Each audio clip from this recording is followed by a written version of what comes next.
You had breakfast this morning. Maybe it was bacon and eggs. You scrolled through your phone past advertisements that didn't feel like advertisements, past news stories that were planted by people you'll never meet, past opinions you believe are your own, but were carefully placed inside your head decades before you were born. You drove past billboards. You watched a product review that was quietly funded by the company being reviewed. You formed an opinion about a political candidate based on a feeling you can't quite explain. And none of this is an accident. Every single one of these moments traces back in some way to one man, a man most people have never heard of, a man who figured out over 100 years ago that the most powerful force on earth isn't money, isn't military strength, isn't political authority. It's the ability to make people want things they never knew they wanted, believe things they were never asked to believe, and behave in ways they think are entirely their own idea. His name was Edward Bernays. He was born in Vienna in 1891. He died in Cambridge, Massachusetts in 1995 at the age of 103. And in between, he essentially invented the modern world as we experience it. He is the reason you eat what you eat for breakfast. He is the reason women smoke. He is the reason an elected government in Central America was overthrown. He is the reason corporations don't just sell you products anymore. They sell you identities. And perhaps most disturbingly, he wrote it all down openly, proudly, in plain language, explaining exactly how he did it and why he believed it was not only acceptable, but necessary. He called it the engineering of consent. Others would eventually call it something else: propaganda. Now, to understand Edward Bernays, you first need to understand his family, because his bloodline is the skeleton key to everything he became. Bernays was born in Vienna, the son of Eli Bernays and Anna Freud Bernays. His mother, Anna, was the sister of Sigmund Freud, the father of psychoanalysis. And his father, Eli, was the brother of Freud's wife, Martha Bernays. So Edward Bernays was doubly related to Sigmund Freud, his uncle on both sides of the family. This wasn't some distant abstract connection. Freud's ideas about the unconscious mind, about hidden desires, about the irrational forces lurking beneath rational behavior. These ideas were woven into the fabric of Bernays' childhood. They were dinner table conversations. They were letters passed between Vienna and New York. And later, when Bernays grew up and entered the professional world, they became weapons. The Bernays family moved from Vienna to New York City in 1892 when Edward was barely a year old. His father, Eli, worked as a grain exporter at the Manhattan Produce Exchange. It was a comfortable middle-class upbringing.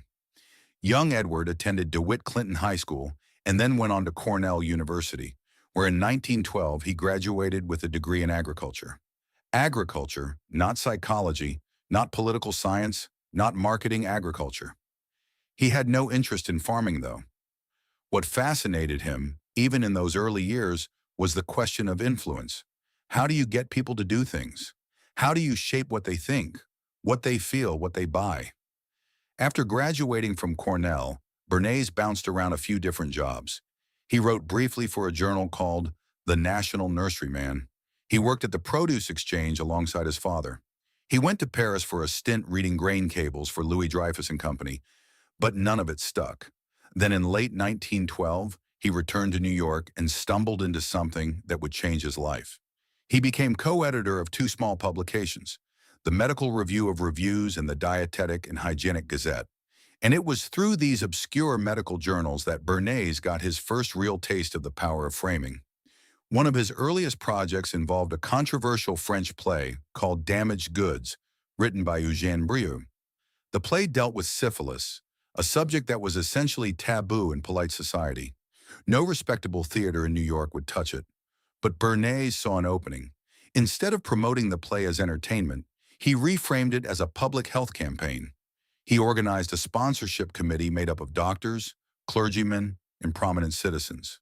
He positioned attendance at the play not as something scandalous, but as something civic-minded, something responsible. And it worked. The play opened to packed houses, and what could have been a public relations nightmare became a triumph. This was the moment Bernays realized something profound. You don't sell people the product, you sell them a version of themselves. You don't change what something is, you change what it means. That insight, forged in the promotion of a play about venereal disease, would go on to reshape the entire 20th century.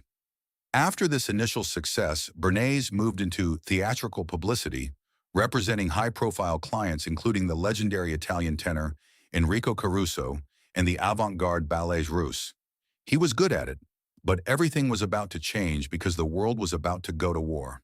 And war, as Bernays would soon discover, was the greatest classroom for mass persuasion ever built. In 1917, the United States entered the First World War, and President Woodrow Wilson established the Committee on Public Information, also known as the CPI or the Creel Commission, after its chairman, journalist George Creel. The committee's mission was straightforward but enormous in scope. Convince the American public, a public that was deeply skeptical of entering a European conflict, that the war was not just necessary but righteous, that America wasn't fighting for territory or economic advantage but for democracy itself. Wilson's famous phrase, "Make the world safe for democracy," didn't just appear out of thin air. It was manufactured. It was a product. And Edward Bernays, at just 26 years old, was one of the people manufacturing it. Bernays worked alongside journalist Walter Lippmann and publicist Carl Biawar on the committee, and together they deployed an arsenal of persuasion techniques: posters, pamphlets, speeches, newspaper articles, film reels. They whipped up public enthusiasm for the war effort using every mass medium available at the time. The committee sent out thousands of volunteer speakers, known as 4-minute men, who delivered carefully scripted patriotic speeches in movie theaters across the country during the 4-minute intermissions between reels. It was propaganda on an industrial scale, and it worked spectacularly. Public opinion shifted, support for the war surged, and young Edward Bernays stood in the middle of it all, watching, learning, absorbing. When the war ended in 1918, Bernays accompanied the American delegation to the Paris Peace Conference. He saw firsthand how President Wilson was received like a hero in the streets of Paris, how the masses cheered for a leader they'd never met based entirely on messaging they'd consumed through media. And something clicked in Bernays' mind, a revelation that would define his entire career. If propaganda could be used so effectively during wartime to rally an entire nation behind a cause, then surely the same techniques could be applied during peacetime. If you could convince millions of people to die for a slogan, couldn't you convince them to buy a product? Couldn't you convince them to change their habits? Couldn't you, in fact, convince them of almost anything? In 1919, Bernays returned to New York and opened his own public relations firm alongside Doris Fleischman, a journalist and feminist who would become his wife in 1922 and his lifelong business partner. Fleischman was a remarkable figure in her own right. She was one of the first married women in the United States to be issued a passport under her maiden name. She was a member of the Lucy Stone League, which advocated for women keeping their birth names after marriage. She ghostwrote many of Bernays' memos, press releases, and even portions of his books. By all accounts, she was an equal partner in everything the firm produced, though history has largely overlooked her contributions in favor of her more flamboyant husband. Together, Bernays and Fleischman set up shop and immediately began applying wartime propaganda techniques to the peacetime marketplace. But Bernays didn't want to be called a propagandist. The word had already begun to acquire a sour taste in the public mouth. So he invented a new title for himself. He called himself a Counsel on Public Relations. It was a stroke of genius. Public relations. The very phrase sounds benign, almost friendly. It suggests transparency, openness, a relationship between an organization and its public. But what it really meant in Bernays' hands was the systematic, scientific manipulation of public opinion for private gain. Same techniques, same psychology, new name. Now, Bernays didn't just rely on instinct or creativity. He drew directly from the theoretical work of his uncle Sigmund Freud. Freud's central insight was that human beings are not rational creatures. Beneath the surface of our conscious thoughts lies a vast churning ocean of unconscious desires, fears, and impulses. We don't make decisions based on logic. We make them based on feelings we can't articulate, drives we can't control. Bernays took this idea and ran with it. If people are fundamentally irrational, then you can't persuade them with facts and arguments alone. You have to reach them at a deeper level. You have to tap into their unconscious desires and attach your product, your cause, your client to those desires. But Freud wasn't the only intellectual influence. Bernays also drew heavily on the work of Gustave Le Bon, the French social psychologist who wrote The Crowd, a groundbreaking study of mob psychology published in 1895. Le Bon argued that in crowds, individuals lose their capacity for rational thought and become susceptible to emotional contagion, suggestion, and manipulation. Bernays also studied the work of Wilfred Trotter, a British surgeon and social psychologist who developed the concept of the herd instinct, the idea that human beings have a deep primal urge to conform to the behavior of the group. And he studied Walter Lippmann, his former colleague from the CPI, who had written about the concept of stereotypes and how public opinion is shaped not by direct experience, but by mediated images. From all of these thinkers, Bernays assembled his own theory of mass persuasion, a theory he would codify in two enormously influential books. The first was Crystallizing Public Opinion, published in 1923. It was the first book ever written about the practice of public relations, and it essentially created the profession as a discipline. In it, Bernays laid out his philosophy. The Public Relations Counsel, he argued, was not merely a publicist or press agent. He was a social scientist, someone who understood the mechanisms of public thought and could shape them deliberately. The book was groundbreaking, and it attracted the attention of corporations, politicians, and governments around the world. But it was his second book, published 5 years later, that would become his most famous and most controversial work. In 1928, Bernays published Propaganda. The title alone was provocative, but what lay inside was even more so. The very first paragraph is worth understanding closely. Bernays opens by declaring that the conscious and intelligent manipulation of the organized habits and opinions of the masses is an important element in democratic society. Those who manipulate this unseen mechanism of society constitute an invisible government, which is the true ruling power of the country. Read that again. He's not hiding anything. He's not apologizing.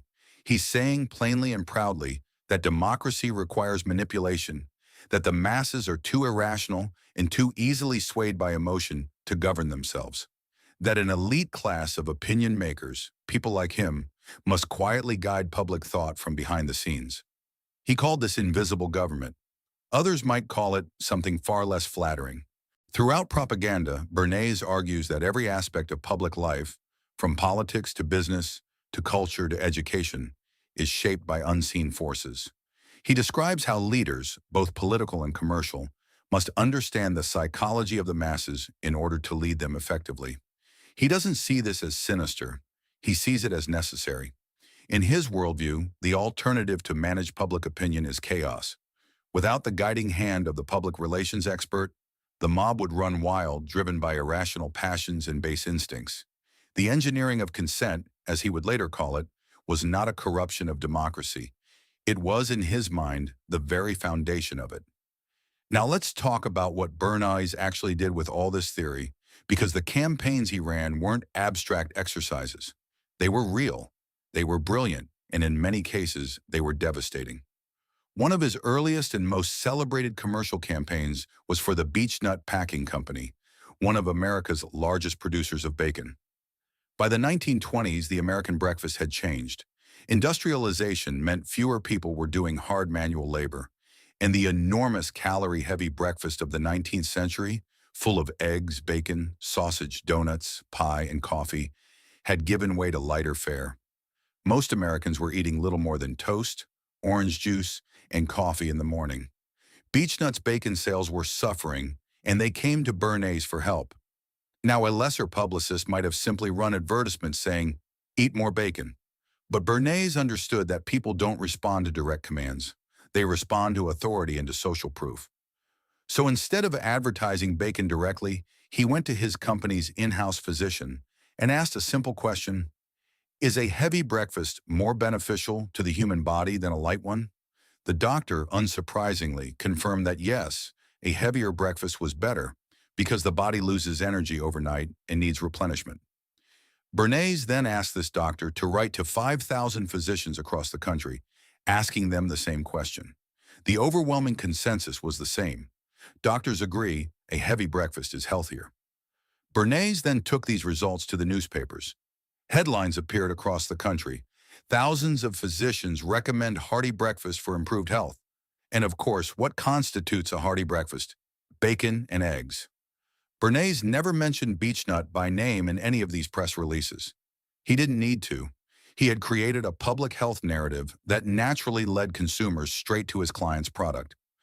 Bacon sales soared, and the idea that breakfast is the most important meal of the day, an idea that many people still believe without question, became lodged in the American consciousness. Not because it was necessarily true, but because Edward Bernays put it there. But the bacon campaign was just a warm-up compared to what came next.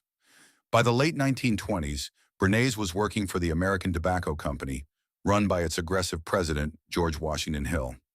The tobacco industry had a problem. Women, who represented roughly half the potential market, were largely not smoking.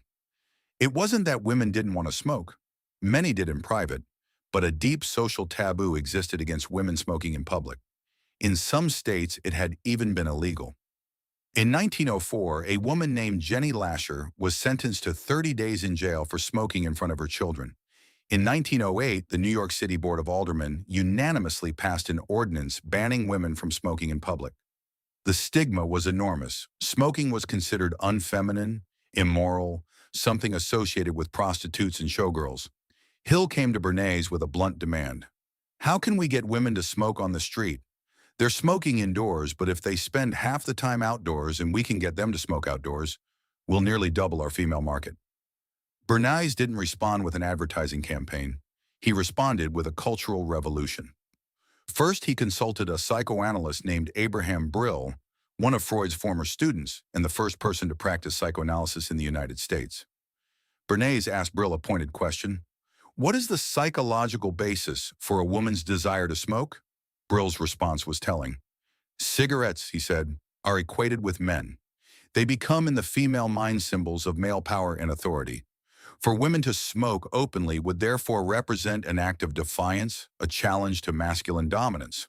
Cigarettes, Brill concluded, could become what he called torches of freedom. Bernays seized on that phrase immediately. He didn't need to create a desire. The desire was already there. Women wanted equality, independence, the right to move through public space without restriction. All Bernays had to do was attach that desire to a cigarette. On Easter Sunday, March 31st, 1929, Bernays put his plan into action. He hired a group of about 10 young fashionable women. His own secretary, Bertha Hunt, was the ringleader, posing as a women's rights advocate. Hunt sent telegrams to debutantes across New York, inviting them to participate in what she described as a feminist demonstration. The telegram read, "In the interest of equality of the sexes and to fight another sex taboo, I and other young women will light another torch of freedom by smoking cigarettes while strolling on Fifth Avenue Easter Sunday." The women walked into New York's Easter Parade, one of the most visible public events of the year, attended by thousands and covered by every major newspaper. They strolled past churches, they walked alongside well-dressed families, and they lit their cigarettes. Photographers who had been tipped off in advance by Bernays through intermediaries snapped pictures. Reporters who had been told to expect a feminist protest scribbled notes. The next day, the front page of the New York Times ran a headline that read something like, "Group of girls puff at cigarettes as a gesture of freedom." Not a single newspaper mentioned Bernays. Not one mentioned the American Tobacco Company. Not one mentioned Lucky Strike. The entire event appeared to the public as a spontaneous act of feminist rebellion. It was, in reality, a meticulously orchestrated corporate marketing campaign. In 1923, women consumed roughly 5% of cigarettes sold in the United States. By 1929, that number had already risen to 12%. The trend was already moving. But the Torches of Freedom campaign accelerated it dramatically by transforming the act of smoking from a private vice into a public statement. Within a decade, women smoking in public had become utterly unremarkable in American cities. Lucky Strike's sales exploded, and an entire generation of women were hooked on a product that would eventually kill many of them. Bernays, for his part, never smoked a single cigarette in his life. He even spent years unsuccessfully trying to convince his own wife, Doris, to quit. But Bernays wasn't content with just selling consumer products. He was also willing to sell fear. One of his campaigns for Dixie Cup involved convincing the American public that shared drinking cups, the kind you'd find at water fountains in schools and public buildings, were dangerously unsanitary. He founded a front organization called the Committee for the Study and Promotion of the Sanitary Dispensing of Food and Drink. The name sounded scientific, authoritative, neutral. In reality, it was a Bernays creation, designed to push disposable cups into the market by making reusable cups seem like vectors of disease. It worked. Dixie Cup sales surged. He ran a campaign for ivory soap in which he organized a national soap sculpting competition for children. For a quarter of a century, school children across America carved little statues out of bars of white ivory soap, associating the brand with creativity, childhood innocence, and wholesome fun. Children, Bernays noted with characteristic bluntness, are the enemies of soap. The contest was designed to condition them to enjoy using it. He helped to make green the fashionable color of 1934 by organizing a society green ball in New York, persuading fashion designers and textile manufacturers to feature green in their collections, and sending over 6,500 letters and kits to department stores, fashion editors, and interior decorators. The purpose? To make women across the country want to buy clothes and accessories that happen to match the green packaging of Lucky Strike cigarettes. He spent 6 months and $30,000 on the single campaign. He even helped reshape American politics. In 1924, he organized a pancake breakfast at the White House for President Calvin Coolidge, who had a reputation for being stiff and humorless. Bernays invited vaudeville entertainers, including Al Jolson and the Dolly Sisters, to perform on the White House lawn. Newspapers across the country ran stories about the event, with the New York Times using the headline, "President Nearly Laughs." Coolidge's image softened overnight. Years later, a desperate Herbert Hoover would also come to Bernays for help, just a month before the 1932 presidential election. Bernays understood before almost anyone else that, in the age of mass media, politicians were products, and products could be repackaged. He also taught the first ever university course on public relations at New York University. He published over a dozen books on the subject over his career. He wasn't just practicing public relations, he was codifying it, establishing it as a legitimate discipline with its own theories, methods, and professional standards. He created the infrastructure through which all future manipulation of public opinion would flow. But perhaps the darkest chapter in Bernays' career, the one that most clearly reveals the danger of his methods, involves the Central American nation of Guatemala, and it involves bananas. The United Fruit Company, today known as Chiquita Brands International, was one of the most powerful corporations in the Western Hemisphere during the first half of the 20th century. The company owned vast banana plantations across Central America and the Caribbean. It controlled railroads, ports, and communication systems. In Guatemala specifically, United Fruit owned over 550,000 acres of land, much of it acquired through sweetheart deals with previous dictatorships. The company was so dominant that locals called it El Pulpo, the octopus, because its tentacles seemed to reach into every aspect of national life. United Fruit hired Bernays in the early 1940s, initially just to promote banana consumption in the United States. And promote them he did, linking bananas to good health, placing them in the hands of celebrities, in hotels and prominent locations. He created another front organization, the Middle America Information Bureau, which supplied American journalists and academics with pro-United Fruit information about Central American countries. It was Standard Bernays, manufacturing a favorable environment for his client without the public ever seeing the strings. But then the political situation in Guatemala changed. In 1944, a popular uprising overthrew the 14-year dictatorship of General Jorge Ubico. The country held free elections, and Professor Juan José Arevalo won the presidency with more than 85% of the vote. For the first time, Guatemala had genuine democracy. Workers gained the right to organize and strike. Social reforms began to take root. And in 1951, Arevalo's successor, Colonel Jacobo Arbenz Guzman, took office with even more ambitious plans. Arbenz pushed through an agrarian reform program that redistributed uncultivated land owned by large plantations to poor, landless peasant families. Between 1952 and 1954, his government confiscated and redistributed approximately 1.5 million acres. Agricultural productivity actually increased slightly under the reform. Hundreds of thousands of families, mostly indigenous, received land for the first time. But the largest landowner affected was United Fruit.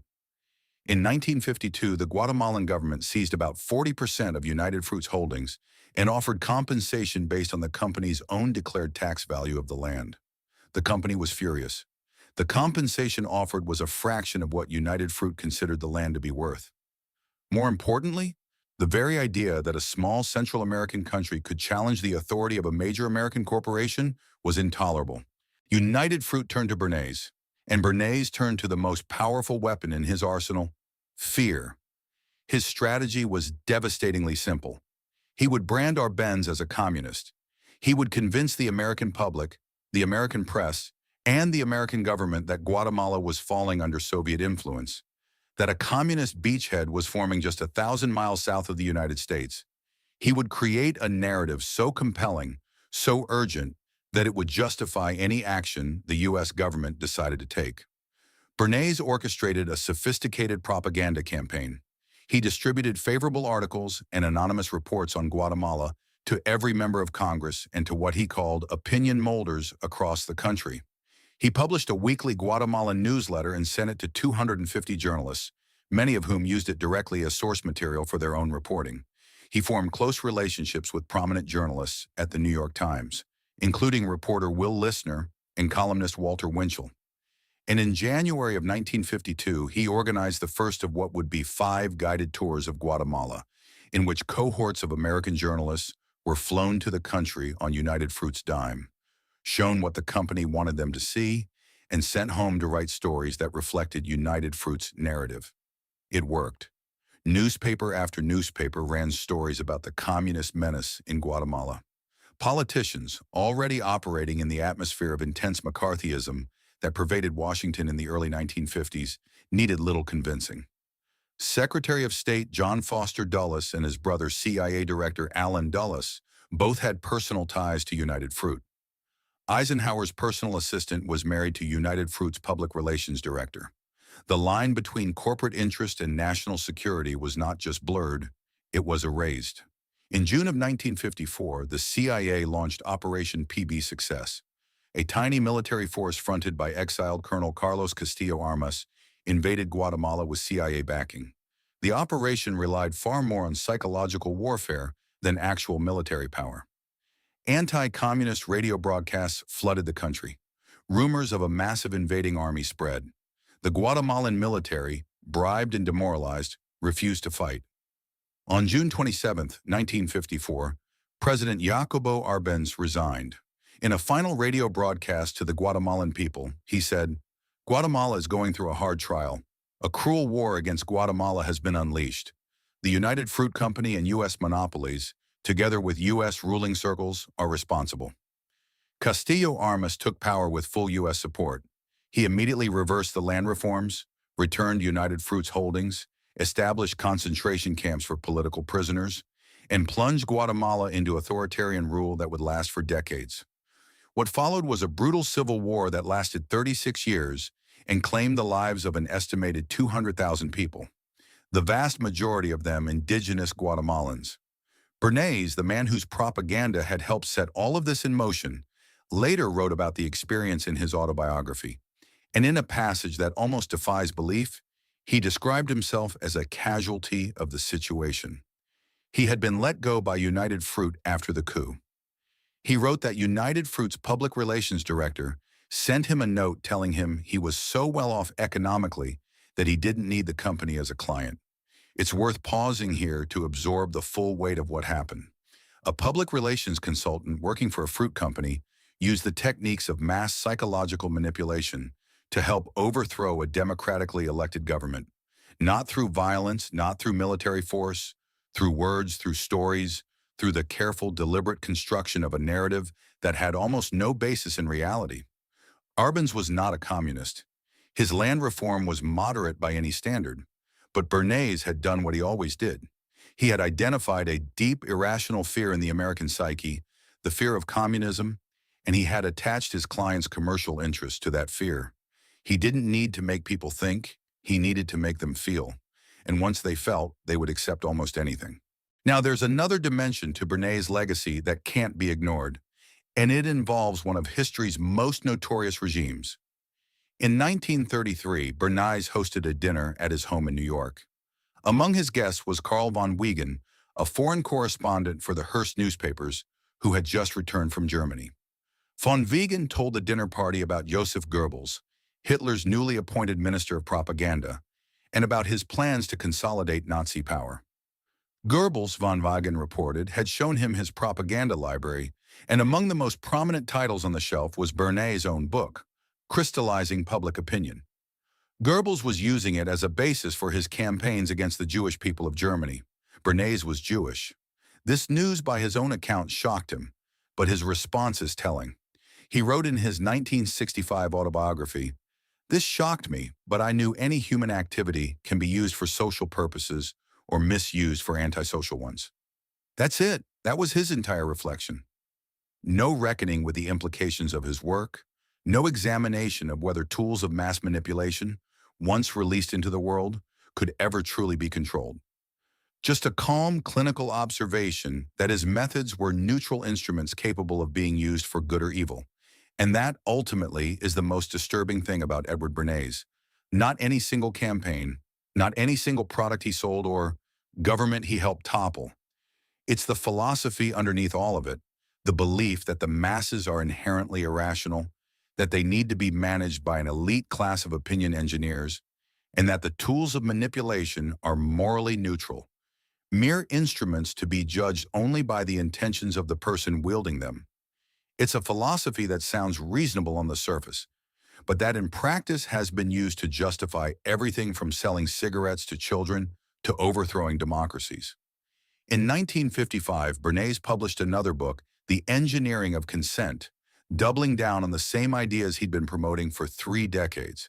He argued that the engineering of consent is the very essence of the democratic process, that it was not only legitimate, but essential for skilled practitioners to shape public opinion in ways the public never perceived. His critics were not kind. United States Supreme Court Justice Felix Frankfurter, in a letter to President Franklin Roosevelt, described Bernays and fellow publicist Ivy Lee as professional poisoners of the public mind, exploiters of foolishness, fanaticism, and self-interest. The BBC documentary, The Century of the Self, directed by Adam Curtis in 2002, portrayed Bernays as fundamentally undemocratic. Articles and journals of opinion depicted him as a young Machiavelli of our time, and yet Bernays' influence only grew. By the time of his death in 1995, his methods had become so deeply embedded in the fabric of commercial, political, and cultural life that they were essentially invisible. That was the point. The best propaganda is the kind you don't notice. The most effective manipulation is the kind that feels like free will. Life magazine named Bernays one of the 100 most influential Americans of the 20th century. Larry Tye, who wrote the definitive biography of Bernays, titled it The Father of Spin, and the BBC documentary, The Century of the Self, argued persuasively that Bernays was the single most important figure in the development of modern consumer culture. Not the most famous, not the most powerful, the most important. Because he created the invisible architecture within which all the famous and powerful people operated. Think about what the world looked like before Bernays. Advertising in the early 20th century was crude and direct. Companies told you what their product did and how much it cost. They appealed to your reason. Buy this soap because it cleans better. Buy this car because it goes faster. The assumption was that consumers were rational actors who made decisions based on information. Bernays destroyed that assumption. He proved again and again that people don't buy products because of what those products do. They buy them because of what those products mean. A cigarette isn't a nicotine delivery system. It's a torch of freedom. Bacon isn't a breakfast food. It's a doctor-recommended health choice. A banana isn't a tropical fruit. It's an all-American symbol of modern nutrition. In every case, the product itself was secondary. What mattered was the story wrapped around it. This was Bernays' true innovation. He didn't invent advertising. He didn't invent propaganda. He invented the integration of the two, the fusion of psychological insight with commercial and political strategy that transforms selling from an act of persuasion into an act of identity construction. He taught corporations not just to sell you things, but to sell you a version of yourself. And he taught governments not just to inform their citizens, but to manufacture the emotional conditions under which their citizens would consent to anything. Now, Bernays lived to be 103 years old. In his later decades, he semi-retired from active practice and spent time in Cambridge, Massachusetts, where his two daughters lived. His wife, Doris Fleischman, his partner in everything, died in 1980 after a stroke. After her death, Bernays continued to give interviews, write, and advocate for the professionalization and, interestingly, the licensing of public relations practitioners. He believed that without licensing, anyone could call themselves a public relations expert, and the field would be corrupted by charlatans. The irony of the father of spin arguing for quality control in the manipulation industry is almost too rich. He remained vigorous and sharp-minded well into his 90s, still giving lectures and accepting visitors at his Cambridge home. A photograph from December 1994, just 3 months before his death, shows him at home at 103, still engaged, still thinking about the future of public relations. But here's the thing that really matters about Bernays. His legacy isn't in the past, it's in the present. It's in the air you breathe, every political campaign you've ever watched, every pharmaceutical commercial that tells you to ask your doctor, every influencer who casually mentions a product while pretending they're just sharing their life, every think tank that publishes a study that just happens to support the interests of its corporate funders, every news story that was planted by a public relations firm, every social media algorithm that shows you content designed not to inform you, but to provoke an emotional reaction that keeps you scrolling. All of it, every bit of it, is downstream from Edward Bernays. The tools have evolved, obviously. Bernays worked with newspapers, radio, and live events. Today, the engineering of consent operates through social media platforms, targeted advertising, data analytics, algorithmic amplification, and artificial intelligence.